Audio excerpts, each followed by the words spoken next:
안녕하세요. 피부과 전문의 오수진입니다. 여러분, 그동안 모공에 대해서 질문이 참 많았어요. 일단 모공은 왜 넓어지는가? 그리고 이렇게 한번 늘어난 모공을 어떻게 줄일 수 있는가? 하고 많이 궁금하셨죠? 오늘은 일단 대략적으로 조금 알기 쉽게 약간 얕게 설명을 좀 먼저 넓게 해드릴게요. 일단 한번 늘어난 모공을 완전히 줄이는 것은 굉장히 어렵습니다. 하지만 어느 정도 꾸준한 노력과 관리를 통해서 늘어나는 것을 예방하거나 혹은 좀 개선시킬 수 있어요. 우선 모공은요, 피지 분비량이 많을수록 넓어져요. 모공, 그러니까 털의 구멍에는 이렇게 아래쪽에 피지샘이 이렇게 붙어 있거든요. 그래서 이 피지 분비량이 많아지면 털의 구멍을 통해서 피지가 뿜뿜하게 나오게 되면서 털의 구멍, 즉 모공이 넓어지게 돼요. 따라서 피지 분비량을 줄여주는 약이나 시술, 레이저 등이 도움이 됩니다. 전에 말씀드렸던 이소트레티노인 성분의 상품명 로아큐탄 복용이 도움이 될 수 있고, 또한 피지 분비량을 줄여주고 피지샘을 좀 위축시켜주는 종류의 레이저들, 예를 들어서 다음과 같은 1450 나노미터 파장의 레이저 등이 도움이 될 수도 있습니다.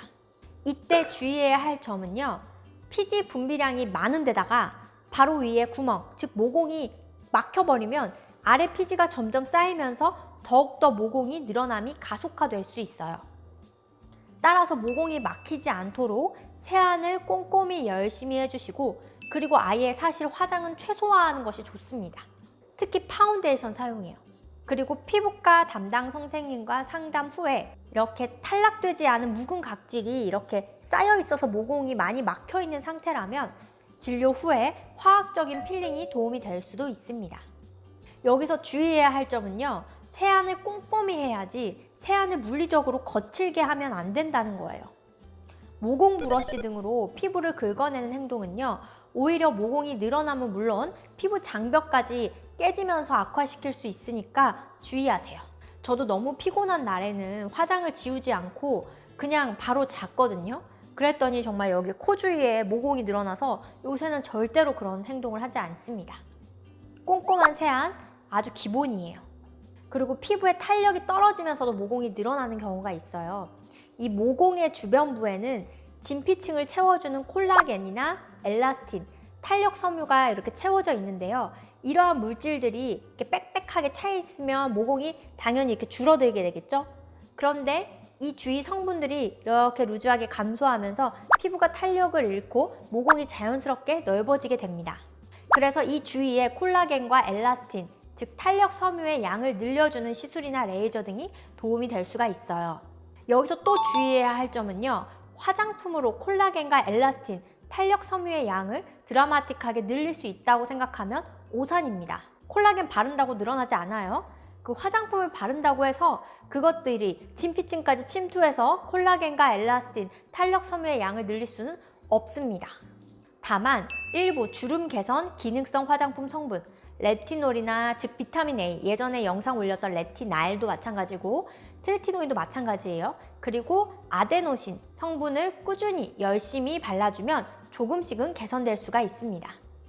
따라서 이러한 화장품을 눈가나 입가 위주로 주름 개선 기능성 화장품이나 비타민 A를 꾸준히 바르시고 피부과 시술, 즉 레이저를 꾸준히 받으시면 진피층의 콜라겐과 엘라스틴의 양을 늘리는 데 도움이 될 수가 있습니다. 또한 대표적인 것이 흉터 레이저 종류들인데요. 피부에 직접 레이저로 상처를 낸 후에 재생되는 과정을 도와줌으로써 모공을 줄이는 데 도움이 됩니다. 프락셀 레이저나 니들 고주파 치료 등이 여기에 해당이 되는데요. 다소 좀 침습적이죠. 이러한 침습적인 치료를 하는 것 이외에도 제가 이전에 말씀드린 울세라, 슈링크, 써마지 등등 회춘 레이저 종류들도 진피층의 콜라겐이나 엘라스틴 양을 늘려주면서 모공 줄이기에 도움이 됩니다. 또한 아주 약해 보이는 레이저 토닝 등의 종류들도요, 진피층에 아주 미세한 자극을 줌으로써 이 피부 진피층의 콜라겐이나 엘라스틴, 탄력 섬유의 이러한 양들이 재생성되면서 늘어나는 데 도움이 돼요. 물론 아주 장기적으로 오랫동안 치료를 받아야 되겠죠. 또한 우리 피부과에서 많이 사용하는 스킨보톡스나 일명 연어주사라고 불리우는 PDRN 성분의 주사 치료들도 일부 도움이 될 수 있으니까 가까운 피부과 의원에서 상담을 한번 받아보세요. 사실 병원마다 굉장히 다양한 시도를 하면서 이렇게 다양하게 하고 있습니다. 하나로 획일화되어 있지 않다는 거예요. 또한 자외선 차단제를 열심히 바르는 것은 정말 필수입니다. 자외선 A, B 이러한 성분들이 피부의 진피층의 콜라겐, 엘라스틴의 양을 감소시키는, 즉 광노화를 불러일으키는 거 아시죠? 따라서 모공이 늘어나고 또 탄력이 떨어지는 것을 예방하고 싶다면 자외선 차단제는 정말 무조건 필수입니다. 또한 이러한 노화를 막아주는 항산화 성분을 먹는 것도 정말 기본인데요. 제가 이전에 비타민 영상에서 말씀드린 적이 있었죠.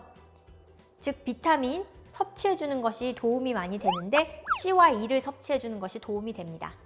또한 내가 모공을 줄이고 싶다 혹은 모공에 끼인 피지를 억지로 이렇게 파내겠다고 해서 짜거나 문지르거나 하는 습관은 오히려 모공이 늘어나는 걸 가속화시킬 수 있으니까 항상 주의하세요. 자, 그러면 오늘은 여기까지 할게요. 안녕.